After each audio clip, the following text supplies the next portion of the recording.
Hello. आपका स्वागत है mission warrior with DK sir class में। हमने लास्ट क्लास में गंगा नदी अपवा तंत्र पढ़ा था। इस क्लास में हम पढ़ेंगे सिंधु नदी अपवा तंत्र, इंडस रिवर ड्रेनेज सिस्टम। ठीक, तो पहले देख लेते कि सिंधु नदी कहां से निकलती है। सिंधु नदी अपवा तंत्र में इसका उद्गम अपना मानसरोवर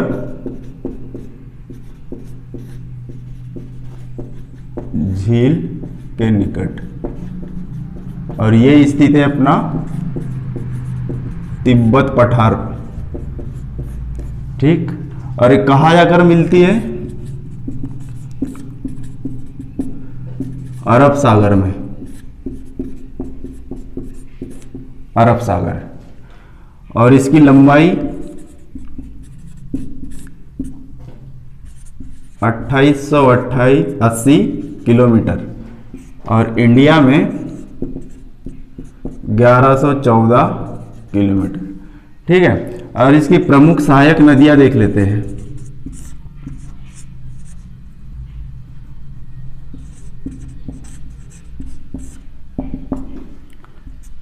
पहला है झेलम, चिनाब,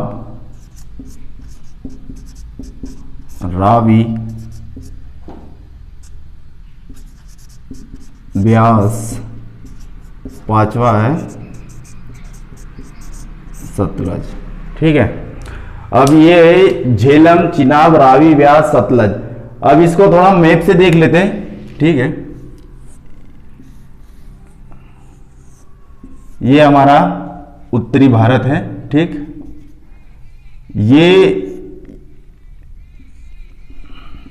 ये हमारा उत्तराखंड।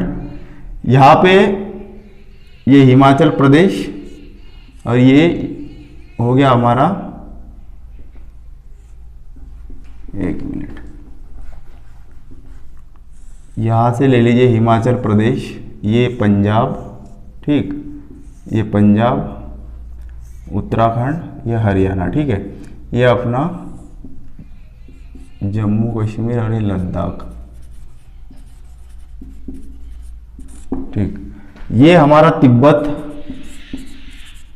तिब्बत ये यहां पर है मानसरोवर झील। मानसरोवर झील से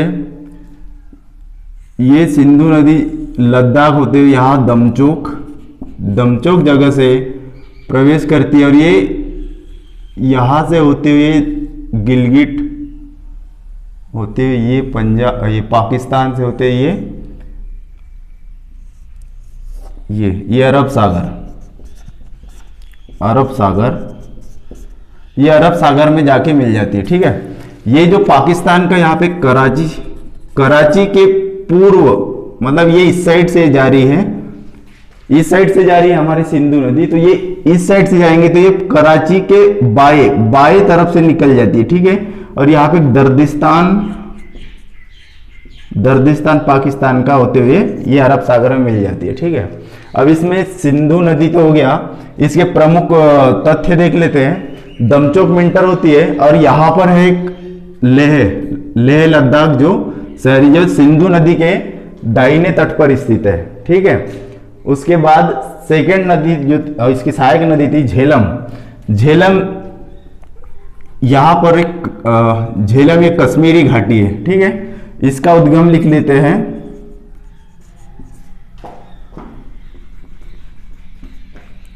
शेषनाग झील,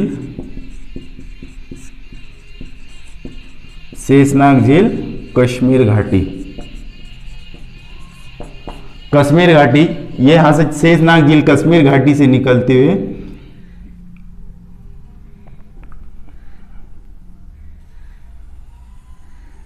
ये यहां से निकलते हुए ये इस साइड में जो हम सेकंड पढ़ेंगे चिनाब, ये जो चिनाब नदी है ये है हिमाचल प्रदेश से निकलती है, हिमाचल प्रदेश से निकलते हुए ये जम्मू होते हुए फिर ये सिंधु नदी में मिल जाती है चिनाब, ठीक है।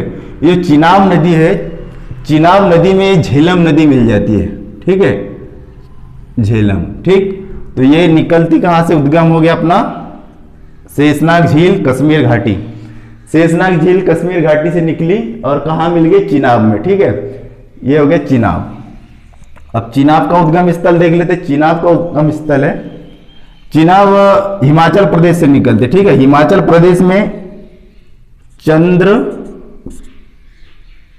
और भागा, ये चंद्रभागा नदी मिलकर चिनाब नदी बनती है, ठीक है। चंद्रभागा, हिमाचल प्रदेश में चंद्र और भागा दो नदी मिलकर चंद्रभागा नदी बनती है, इसको चंद्रभागा नाम से भी जानते हैं, ठीक है।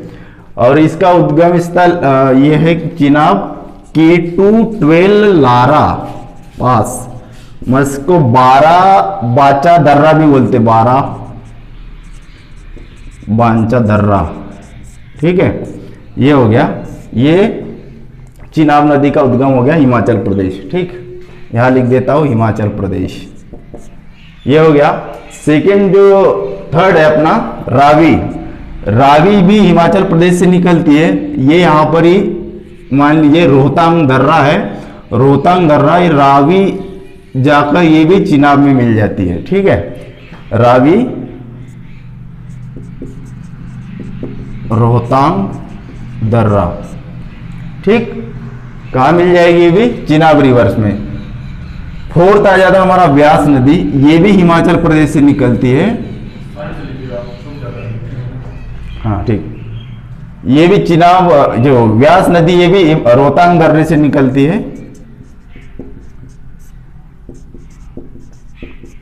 रोहतांग दर्रा, और कुल्लू घाटी से होते जाती है, कुल्लू घाटी से होते हुए बहती है और चिनाब में मिल जाती है, ठीक है। उसके बाद सतलज, सतलज नदी जो यही मानसरोवर झील के पास एक राक्षस या राकस ताल है, वहां से निकलती है, ठीक है। इसको लिख देते हैं राक्षस ताल, राक्षस ताल मानसरोवर झील के पास, यहां से निकलती है, ठीक। और ये हिमाचल प्रदेश से होते हुए पंजाब होते हुए वापस से ये अपने झेलम में मिल जाती है,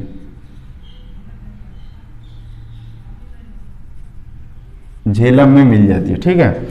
और इसमें एक और पॉइंट है कि जो भाखड़ा नांगल बांध है हमारा, भाखड़ा नांगल बांध इसी सतलज नदी पर हिमाचल प्रदेश में बना हुआ है, ठीक है। और ये जो व्यास नदी, एक करेक्शन करते हैं इसमें, जो व्यास नदी है ये चिनाब में नहीं मिलकर यही व्यास नदी हमारे सतलज नदी में मिलती है, जो कि हमारे इंडिया में मिलती है, ठीक है। ये व्यास नदी यहां से निकली, रोहतांग दर्रा कुल्लू घाटी।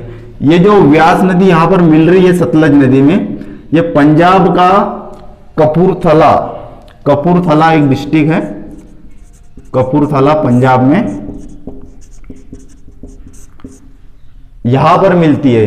इसका नाम है हरी के क्षेत्र, हरी के क्षेत्र, ठीक है। ये कपूरथला डिस्ट्रिक्ट में है। और यहीं से जो एक भारत का सबसे बड़ा नहर है इंदिरा गांधी, इंदिरा गांधी नहर, ठीक, इसी पर बना हुआ है, ओके। ये हो गया हमारा सिंधु नदी अफवाह तंत्र, ठीक है। तो इसमें से महत्वपूर्ण पॉइंट देख लीजिए, ये लद्दाख सिंधु नदी के इसमें लेह सिटी स्थित है, और झेलम में है श्रीनगर, जो श्रीनगर है वो झेलम नदी के तट पर बसा हुआ है, ठीक। यहां पे है श्रीनगर। ये हो गया चिनाब, हिमाचल प्रदेश K2 लारा पास से निकलकर जम्मू होते हुए, ठीक है, ये जम्मू होते हुए जाएगी, जम्मू होते हुए यहाँ पे जाएगी। और ये जो 5 नदी मिलकर जो यहाँ पे एक पंच नद करके नाम देते हैं इसको, 5 नदी मिलकर जाती है। उसके बाद ये सिंधु नदी में लगभग 55 किलोमीटर आगे जाकर सिंधु नदी में मिल जाती है। ठीक है, ये हो गया हमारा सिंधु नदी अफवाह तंत्र। झेलम शेषनाग झील से निकलकर सिंधु नदी में, चेनाब नदी में मिल जाती है। चेनाब नदी केटुलारा पास से निकलकर सिंधु नदी में मिल जाती है। रावी नदी रोहतांग दर्रे से निकलकर, ठीक है, रोहतांग दर्रे से निकलकर चेनाब नदी में मिल जाती है। और व्यास नदी रोहतांग दर्रे से निकलकर सतलज नदी में मिल जाती है। और सतलज नदी मानसरोवर झील से निकलकर चेनाब नदी में मिल जाती है। चेनाब नदी अंत में सिंधु नदी से मिल जाती है। ठीक है, ये था हमारा सिंधु नदी अफवाह तंत्र। ठीक है, फिर बाकी हम नेक्स्ट क्लास में देखेंगे। ठीक है, धन्यवाद। हाँ, और वो थोड़ा कल का हमारे जो नदी अफवाह तंत्र में पढ़े थे उसमें थोड़ा सा करेक्शन करेंगे। इसको मैं मिटा देता हूं यहाँ पे। कल जो हमने पढ़ा था गंगा नदी अफवाह तंत्र में, यहाँ पे जो बूढ़ी गंडक पढ़े थे हमने, बूढ़ी गंडक कोसी। तो एक जो बागमती रिवर्स आपको मैंने यहाँ बताया था, वो जो कोसी नदी की सहायक नदी नहीं है, वो ये जो बूढ़ी गंडक है इसी की सहायक नदी है बागमती। ठीक है, तो इसको थोड़ा करेक्शन कर लीजिएगा। बागमती नदी, ये कोसी नदी, और जो बागमती में 3 रिवर्स दिखाए थे वो कोसी नदी की सहायक है। ठीक है, ये दरभंगा होते हुए आती है एक करचा करके, और एक कमला नदी जो मधुबनी से होते हुए, और ये कोसी नदी है। यही नदी यहाँ पे कुर्सेला कटिहार में मिलती है। ठीक है, और ये बागमती अपना काठमांडू घाटी से निकलकर यहीं पे पशुपतिनाथ का मंदिर है, ये हमारे बूढ़ी गंडक में मिलती है। ठीक है, ये थोड़ा करेक्शन कर लीजिएगा आप। ठीक है, थैंक यू।